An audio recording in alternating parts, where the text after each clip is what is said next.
Hi guys, my name is Alice and I went to the Lincoln Academy of Theatre Arts.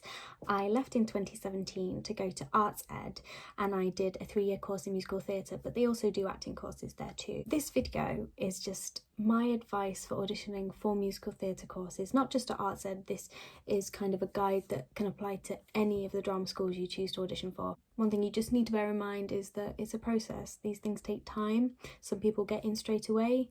If you don't, that is perfectly fine. On that note, I would say the most important thing to start off with is learning not to compare yourself to other people. It's something that I am still very guilty of, but when you start doing that, it puts you in a negative mind frame, and that can sometimes be seen by people on an audition panel. So you don't want to show your small self if you're going, oh, that person can get their leg up right by their head, that one person can belt out the highest G I've ever heard.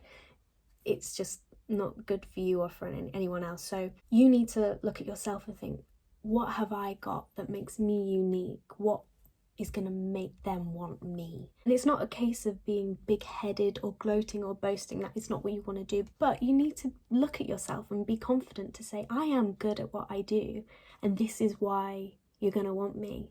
Now you can have a level of modesty there where you can say, I'm ready to learn, I really want to learn. And that's what you're going to do at drama school. You are not a finished product by any means. And the panel are always looking for potential. So if you go in with the mind frame of that, here I am, I'm ready to learn. I am a blank slate. However, here's what I've got, and you're going to want it, is the best way of looking at things. Just don't let it come across as cocky.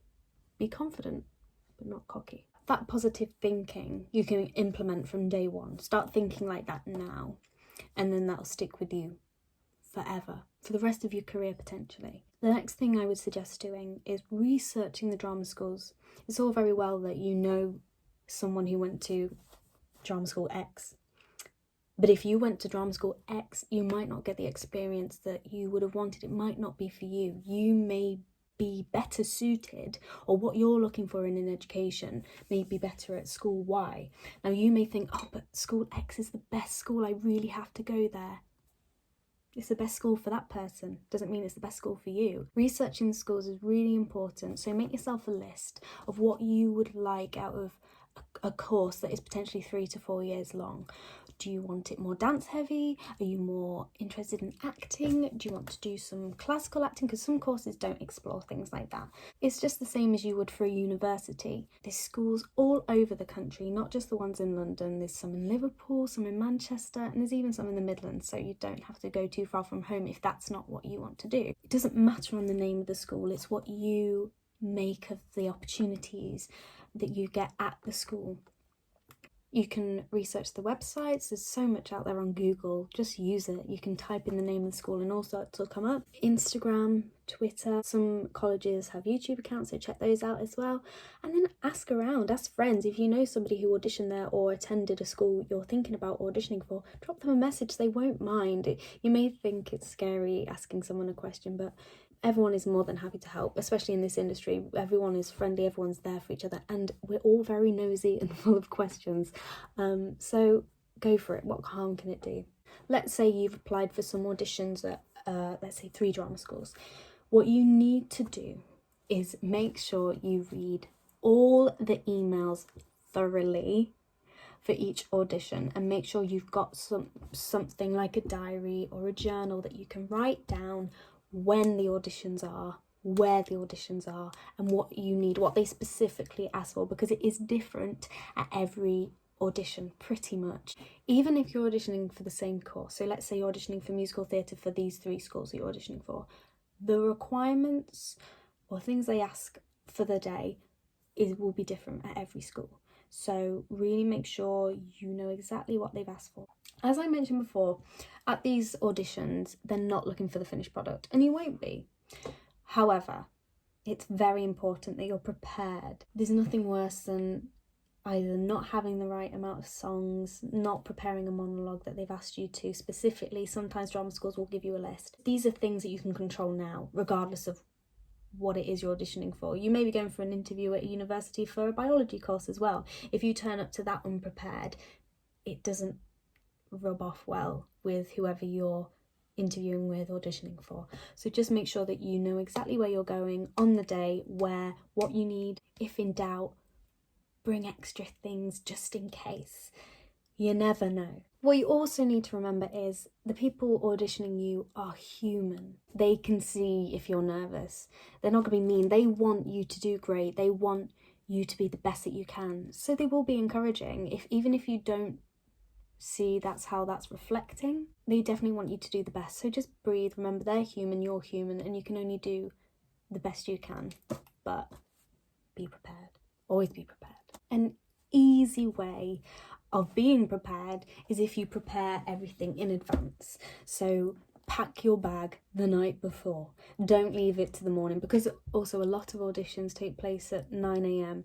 and say you're either travelling in or you've stayed in a hotel the night before.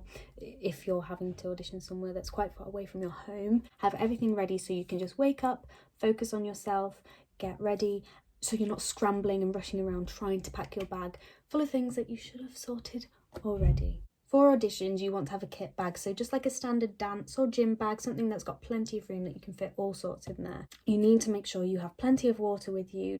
I wouldn't rely on sports drinks, energy drinks. Best thing is water, and in a dance studio they may not allow you to have fizzy drinks such as Lucozade in case it spills and makes the floor sticky, so water is always your best bet. Pack some deodorant because you don't want to smell bad, am I right?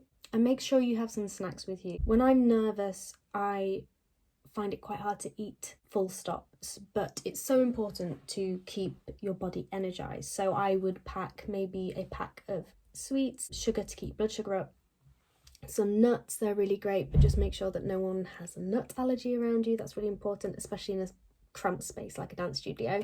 Fruit like bananas are great, maybe some carrot sticks, or if food doesn't really bother you when you're nervous, just make sure you are eating something. Have a good breakfast, maybe some porridge, some oats, some cereal, toast, just anything like that full of carbs that keeps the energy up. Another thing is pack all your dance shoes.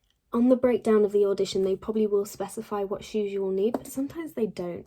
And they may change their mind on the day. They may want to see you do some tap if they haven't specified that. They're usually not that mean. However, better safe than sorry. So the shoes I would definitely pack would be a pair of jazz shoes, or maybe some foot thongs if that's what you prefer wearing. Even if you prefer dancing in bare feet, that's fine. However, they might ask to see you turn in some shoes, so some soft jazz shoes, maybe even some ballet shoes if that's what you prefer as well. I'd also bring a pair of tap shoes just to be safe. It doesn't matter on the heel, just any pair of tap shoes is fine. If you have knee pads, bring them. They are not essential at all, but if you're doing some floor work and your knee hurts, stick one of those on. And ladies, I wouldn't worry about a practice skirt for now. A practice skirt is just like a knee-length skirt that you'd use to, guess what, practicing. I don't think they'd ever require one of those for you, so don't worry about things like that. So what to wear for an audition? I would always see an audition as a job interview. How would you dress for a job interview? Well, you'd dress smart, you'd look presentable, and you want to show your best you. I would arrive in your smart clothes, and when I say smart, I don't mean suit and tie. I don't mean that by any means. All I mean is, ladies, avoid heels. I'd maybe wear like a nice pair of trousers, a blouse, even a nice pair of trousers and a t-shirt, that's fine. Gents, I'd say no jeans unless they're really smart, really nice jeans. The thing you need to ask yourself is, would you go to a job interview in a pair of trackies? No. So don't. You can take a pair of tracksuit bottoms and like a hoodie if you've just finished a dance call and you're getting cold. Of course they want you to keep warm. So something like that. But for a singing and a monologue call, from experience, I've learned that they prefer to see you looking like you. So that's what you'd wear for an interview with a faculty member, or for a singing call or a monologue. But for a dance call, maybe not. So I'm going to break down what I'd recommend wearing for an audition for girls and boys. Boys, I would invest in a dance belt as soon as possible. You will thank me for it if you don't have one. It will change your life. You can get them online or in dance shops, very easy to find. At ArtsEd, for example, they were a specific requirement. If boys didn't have a dance belt, they weren't allowed into the lesson. just because it's not particularly safe for guys to dance without a dance belt. So definitely invest in one of those. Boys, I would also recommend either wearing some dance shorts or some leggings, some ballet leggings.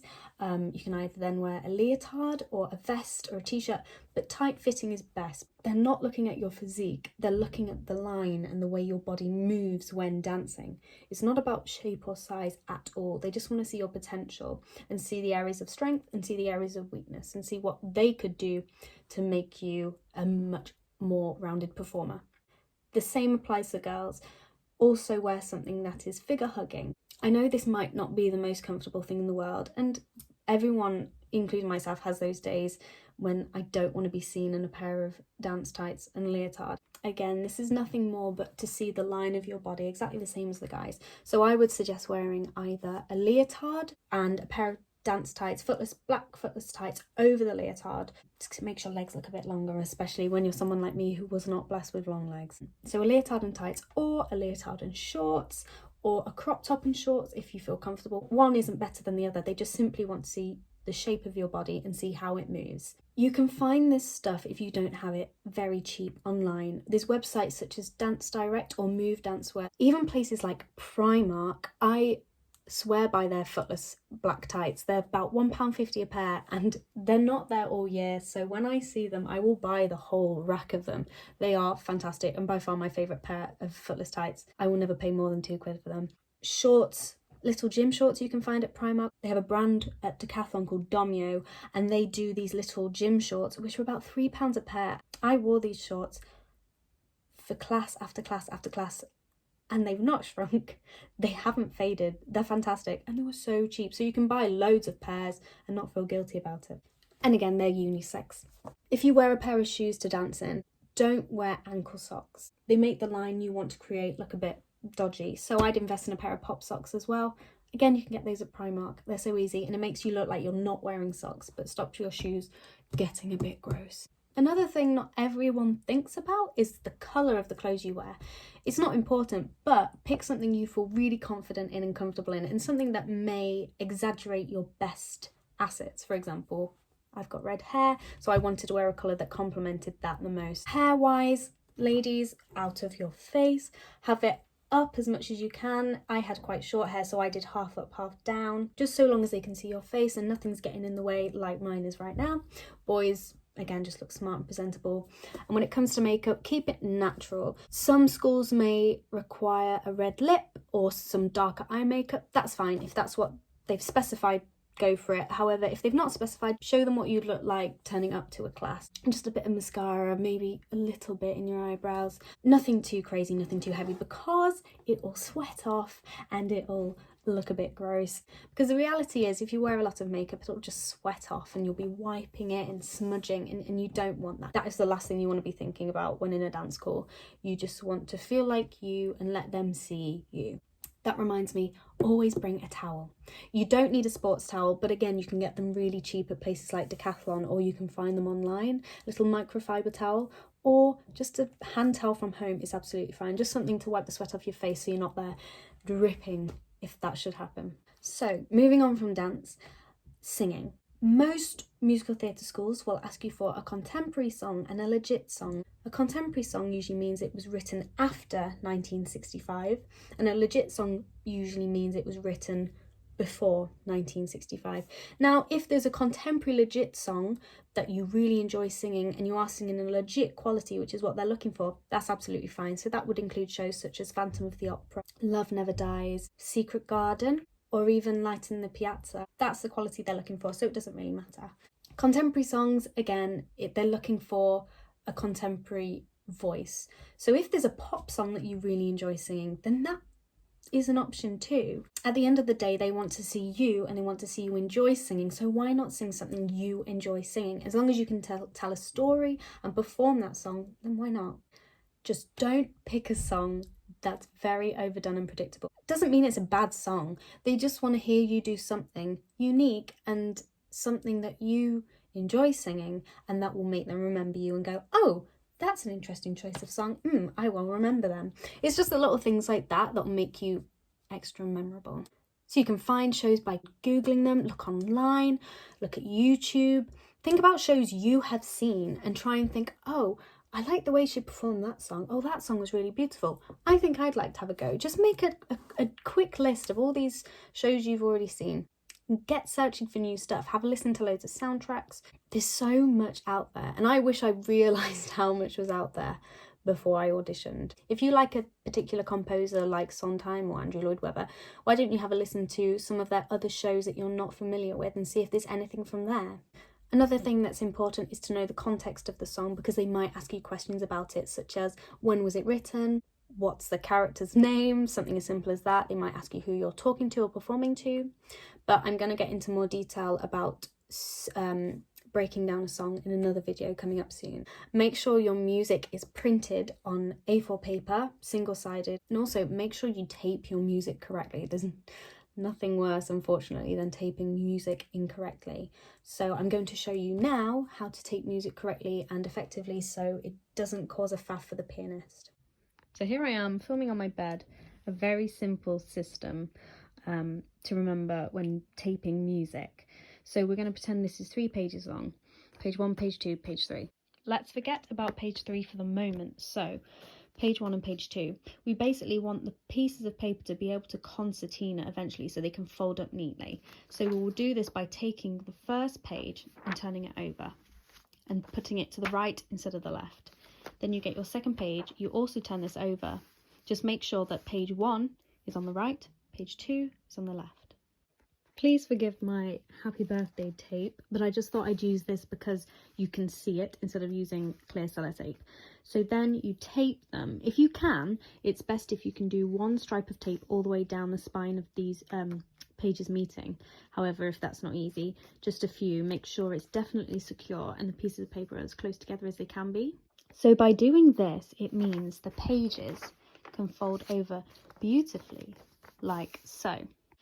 So that is pages 1 and 2 taped together.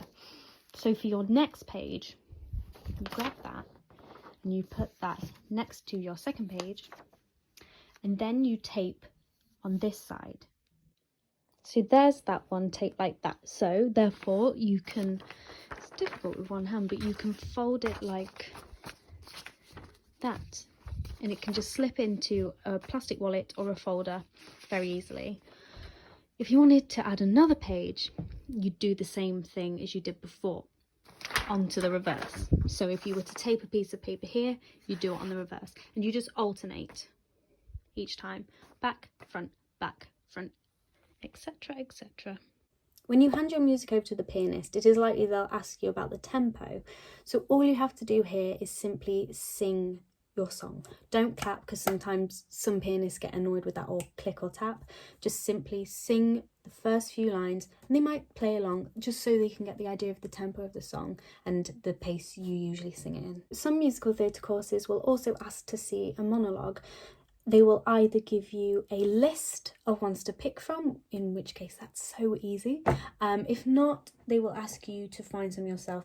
I can be quite lazy. So at one drama school, they gave a specific list of monologues to work from, and I just used that one for another audition.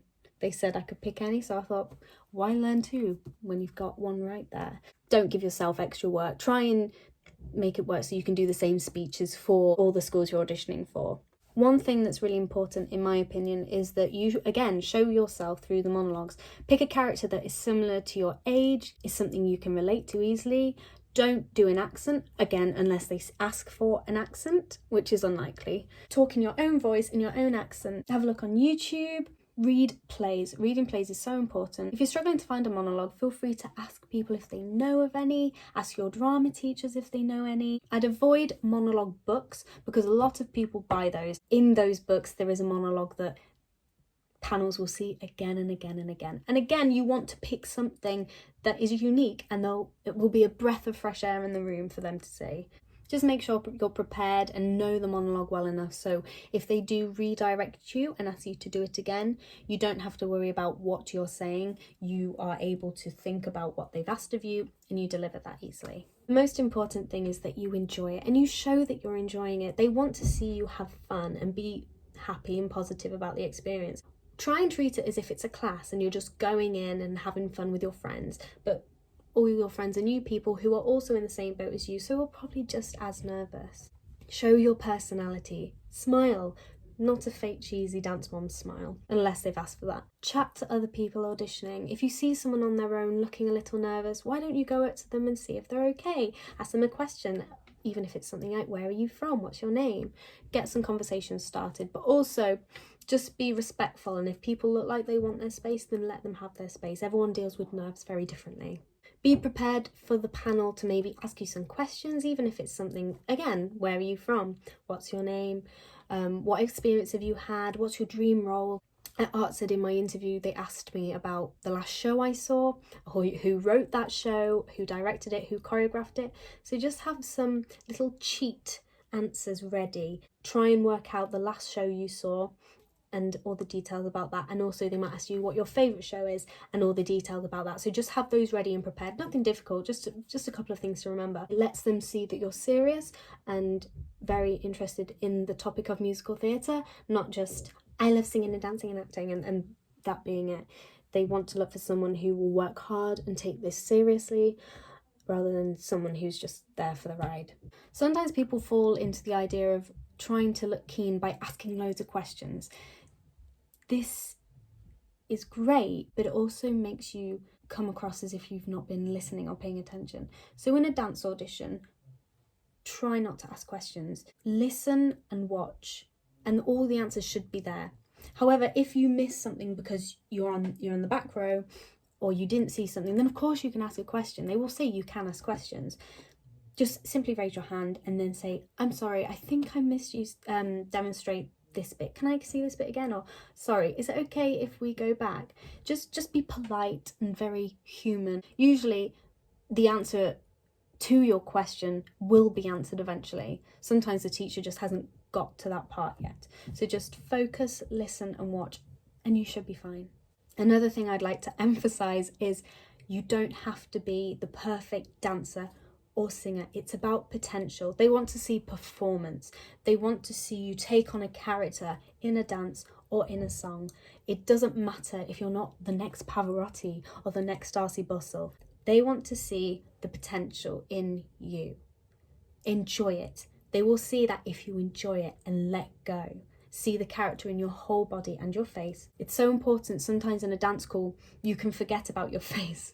And I got pulled up on that in my ArtsEd audition. They asked me to do the dance again because I didn't use my face. And I was the only one they asked to do the dance again. Traumatized. Just make sure you use your face in the performance as well. And I think that's all I've got to say.